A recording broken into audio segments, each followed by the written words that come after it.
Hello everyone, welcome to my channel Shri Tutorial. Today we are going to see the question number 6 of chapter number 7 National Income. Very important question. There are 3 questions. One is your practical difficulty, second is your theoretical difficulty, and third one is your methods to measure the national income. Okay. Now first we are going to see the practical difficulties which came in board paper March 24 and March 22. Explain the concept of national income and explain the practical difficulties involved in the measurement of national income. Okay. So first you have to write down the meaning of the national income, then write down the definition. Some students don't remember the definition, then don't write the definition, only write down the meaning. But out of 2 marks you will get only 1 marks per that. Okay. Meaning, first is national income is the real money value of goods and services produced in a country during a year. National income जो भी होता है वो क्या होता है, जितने भी गुड्स एंड सर्विसेज कंट्री में प्रोड्यूस होते हैं उसकी मनी वैल्यू, मनी टर्म्स में उसे क्या किया जाता है, एक्सप्रेस किया जाता है, is your national income. It may comes in your give economic terms or identify the concept also, then only you have to write down, then also you have to write down this meaning. Okay. Definition: a national income estimate measures the volume of goods and services. It's a estimation, expectation. Okay. National income पहले ये किया जाता है, forecast किया जाता है. The national income estimate measures the volume of goods and services turn out during a period without duplication. It's a national income committees definition. Okay. Without duplication means double time नहीं आना चाहिए, calculation नहीं होना चाहिए. So this is the first practical difficulty when the measures the national income. First difficulty is problem of double counting. See, there is a intermediate goods and final goods. Intermediate goods means raw material, equipment is your intermediate goods, and final product is your last में जो consumption के लिए available होता है. Take the example of shirt. Cotton, thread.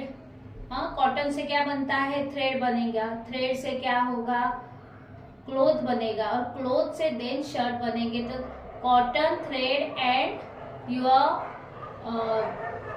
Cloth is your intermediate good and shirt is your final product. Okay. This difficulty arises from the failure to distinguish properly between a final and an intermediate goods. कर ही नहीं पाते हैं, कैसे करेंगे बोलो. Take the example of bread. Bread का ले लो. ब्रेड के लिए क्या लगता है, flour. Flour is finish good for housewife, but it is the raw material और the intermediate good for the bakery products. Intermediate goods किसके लिए होते हैं, बेकरी प्रोडक्ट. तो डिफाइन ही नहीं कर सकते, डिस्टिंग्विश ही नहीं कर सकते कितना फ्लोर हाउसवाइफ यूज करे, कितना बेकरी के लिए जा रहा है. So there is a problem of double counting. Means final goods में भी काउंट होगा और इंटरमीडिएट में भी काउंट होगा. Then second one is existence of non monetize sector. Non monetize मतलब जहां पे मनी अवेलेबल नहीं है, मनी में कोई भी ट्रेड नहीं किया जाता है. It's a barter exchange.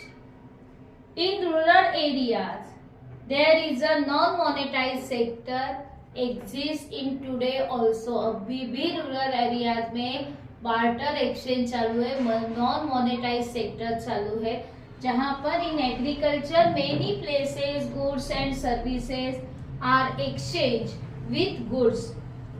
किसी के खेती में अगर दाल पक रही है, हाँ, किसी के इसमें अगर क्रॉप्स हार्वेस्टिंग क्या कर रहे हैं, राइस कर रहे हैं, किसी के किसमें बाजरा हो रहा है, तो वो क्या करेंगे, exchange with themselves only. So it is also the practical difficulty faced by the economists when they measure the national income. Third one is inadequate and unreliable data. Because of illiteracy in our country, it is difficult to get adequate and reliable data. Adequate and reliable मतलब जिसके ऊपर विश्वास रख सकते हैं, means reliable. Adequate मतलब perfect. Illiteracy की वजह से farmers are illiterate, they are not accustomed with the accounting of their products. So unreliable data from unorganized sector, small enterprises, agriculture, animal husbandry and forestry etc. Animal husbandry क्या होता है, poultry farming होती है, cattle rearing होती है, ये animal husbandry हुआ. Okay. And forestry मतलब क्या होता है, फॉरेस्ट में से बहुत सारी चीजें क्या की जाती है, गैदर की जाती है, and they sell that gatherings. So it is also business for them. तो इसका तो कोई भी अकाउंटिंग नहीं होता है. So it is very very difficult for the economist when they measure the national income. Then fourth one is your depreciation. Depreciation means wear and tear value of the capital assets. Wear and tear value मतलब क्या होता है, हम लोगों को दिखाई नहीं देता है, लेकिन जैसे जैसे कैपिटल असेट्स मतलब कौन से असेट जो लॉन्ग टर्म के लिए हम लोग यूज करते हैं, जैसे अपना मशीनरी है, इक्विपमेंट है, टूल्स है. अब machinery, take the example of machinery, furniture, तुम लोग यूज कर करके उसकी वैल्यू क्या हो जाती है, उसकी कम हो जाती है, and that difference is known as the depreciation. So it is difficult to measure the exact value of depreciation. कितना हुआ, लास्ट ईयर कितना हुआ, दिस ईयर कितना हुआ, कैसे पता चलेगा, not able to calculate. So no uniform common accepted standard rates of depreciation applicable to various capital assets. कोई भी ऐसा स्टैंडर्ड फिक्स किया नहीं गया, एक्सेप्ट किया गया नहीं है कि जिसकी वजह से हम लोग ये कैपिटल असेट है, सपोज मशीनरी है तो मशीनरी के ऊपर ही इतना ले लो. ना अकाउंट्स वाले बोलेंगे कि है ना मिस, लगा है ना 20%, 15% ऐसे बोला जाता है. It is assumed value, not the standard rate. Got it? Then capital gain or capital loss. What is capital gain?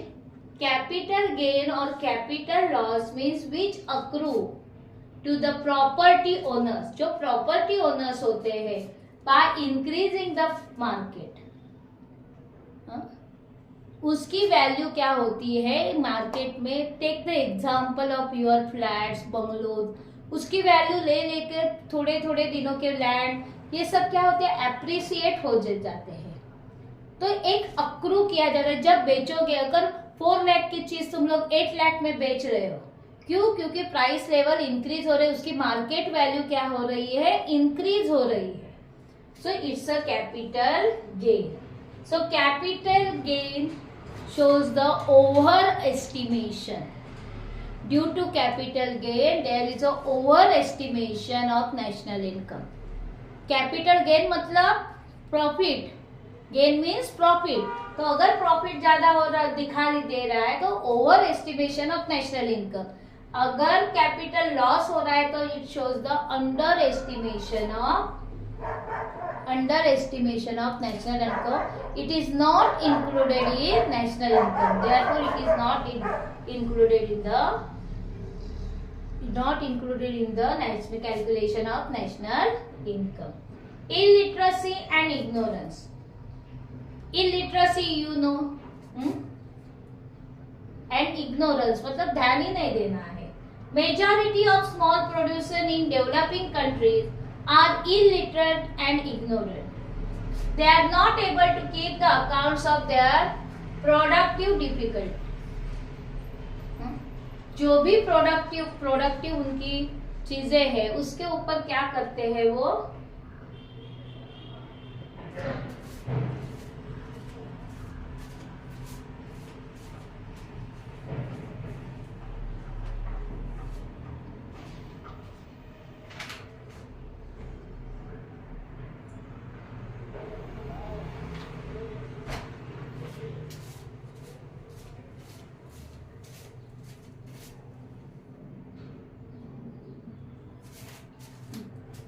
Here illiteracy and ignorance, majority of small producer in developing countries, we are developing countries, are illiterate and ignorant. उनको कोई फर्क नहीं पड़ता है, किसी का accounts नहीं रखा जाता है.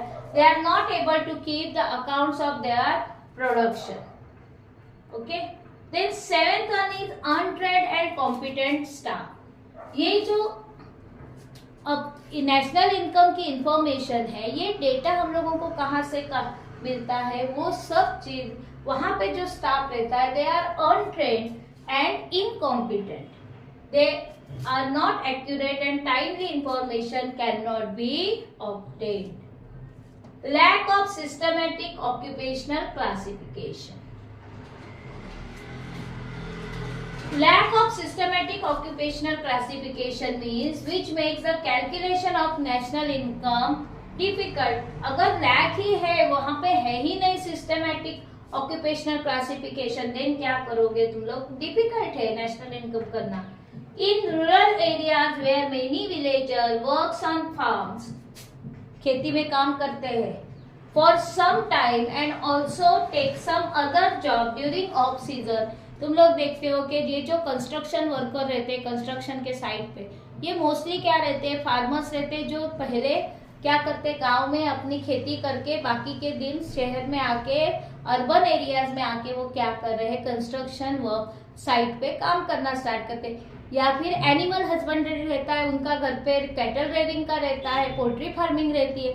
तो ये जो साइड बिजनेस होते हैं उसका कोई भी सिस्टमैटिक रिकॉर्ड अवेलेबल नहीं है. Is your practical difficulties. Got it? Now we are going to see the theory.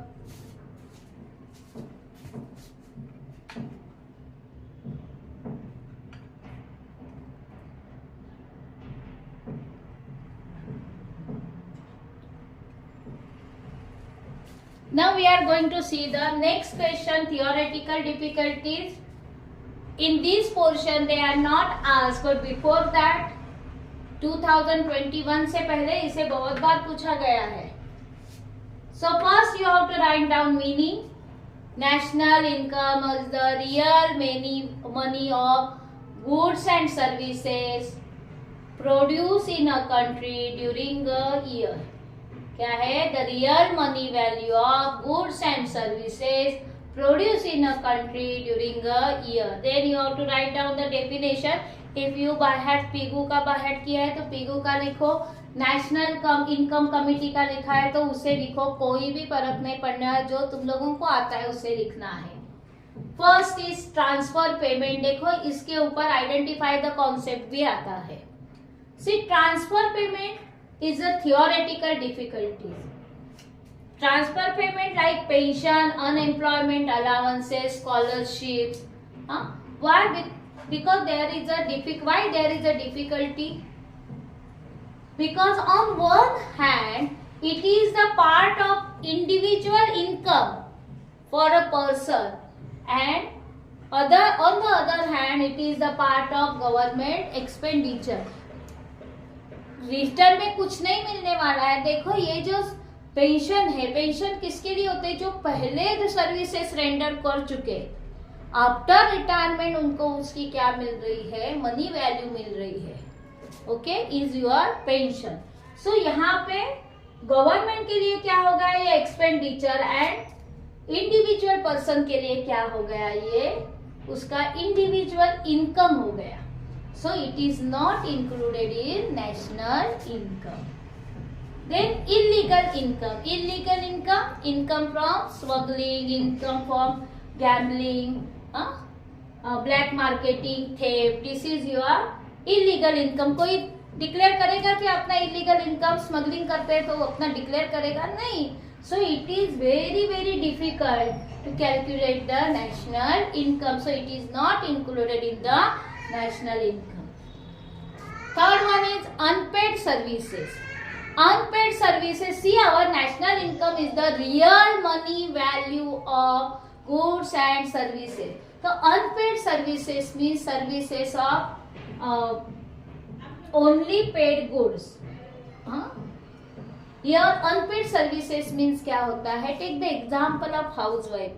Mummy को ले लो, हाँ, मम्मी जो तुम्हारे लिए खाना पकाती है, घर का काम करती है, ये सब क्या है, अनपेड, उसको कोई उसके लिए पैसा नहीं देता है. So they are not included in the national income. But when the same work is done by maid, घर में काम वाले रहते हैं, उन्होंने अगर किया तो हम लोग उसके लिए पैसे देते हैं, तो वो क्या हो जाएगा, नेशनल इनकम में इंक्लूड हो जाएगा. So unpaid services are not considered in the national income. Number of unpaid services which are not accounted for calculation of national income. For example housewife, the services provided, mummy किसके लिए करती है, out of love, affection, मेरा बच्चा मेरा घर, इसके लिए मम्मी करती है. Out of love, affection, mercy, sympathy, charity. So it is not included in national income because it is unpaid services. Then fourth one is production for self consumption. Self consumption means खुद के लिए रख के बाकी का क्या करते हैं, बेचते हैं. इसे इम्प्यूटेड भी बोला जाता है, imputed income. See product kept for self consumption by the farmers. Farmers क्या करते हैं, खुद के लिए रखते हैं और बाद का जो अपने लिए साल भर का रखने के बाद वो लोग क्या करते हैं, बाकी बचा हुआ मार्केट में देते. लेकिन उन्होंने कितना रखा है, economics doesn't know. So it is very difficult to calculate the national income and it is not included in national income. The product kept for self consumption by the farmers and other allied producers do not enter the market में नहीं आते. goods and services produce हुए लेकिन market में बेचने आए ही नहीं. so it is not included in the national income. Then fifth one is your income from foreign firms. Income for foreign, according to IMF, income for foreign firms should be included in national income of the country where the firm actually undertakes the production work. According to IMF क्या बोल रहा है, income of foreign firm should be included. जहां पे उन्होंने क्या किया है, जिस कंट्री में प्रोडक्शन वर्क हुआ है उसी कंट्री में, उसी कंट्री के नेशनल इनकम में उसे क्या करना है, ऐड करना है. Okay. Valuation of government services. See government services means defence भी आया, लॉ एंड ऑर्डर भी आया, हाँ, सब कुछ आ गया इसमें. तो ये जो लॉ एंड ऑर्डर, डिफेंस के लिए जो पब्लिक एडमिनिस्ट्रेशन है, एजुकेशन, हेल्थ सर्विसेज है, ये सब किस में आते हैं, गवर्नमेंट सर्विसेज. अब समझो कि किसी सोल्जर के अगर डेथ हो जाती है या वो शहीद हो जाता है, दैट टाइम तुम लोग उसके लाइफ की वैल्यू कैसे कैलकुलेट कर सकते हो. No, it is not possible. So government provide number of public services like law and order, defense, public administration, education, health services. The calculation of services at market price is difficult as real value. Real value क्या है पता नहीं, that it is not known. So valuation of government services is not possible to calculate. Then changing the price level. देखो आज महंगाई है तो 4 दिन के, आज अगर एक की वैल्यू अलग है एक चीज की, सपोज ओनियन आज अलग है, देन 2 महीने बाद उसकी प्राइस अलग रहेगी. तो दैट टाइम व्हाट हैपन्स ना कि प्राइस लेवल चेंज होते रहता है. एक्चुअल नेशनल इनकम बढ़ता नहीं है कि कम नहीं होता है, बट प्रोडक्शन बढ़ता नहीं है कि कम नहीं होता है, but because of the price level क्या होता है, नेशनल इनकम बढ़ा हुआ दिखाई देता है. देखो, it is this difficulty arise due to changes in price level. When price level increases, national income may show increase even though production may have decrease. Production decrease हो चुका होगा लेकिन प्राइस लेवल बड़ी ज्यादा है, इसके लिए नेशनल इनकम बड़ा दिखा रहा है. इंक्रीज दिखा रहा है, राइज दिखा रहा है. And vice versa means when the price level decreases national income में show even decrease even though the production में हाई. प्रोडक्शन राइज हो रहा है लेकिन फिर भी प्राइस लेवल कम होने की वजह से नेशनल इनकम कम दिखाई दे रहा है. Got it? Both the question. It's a very important questions. If you understand, please share, like and subscribe my channel.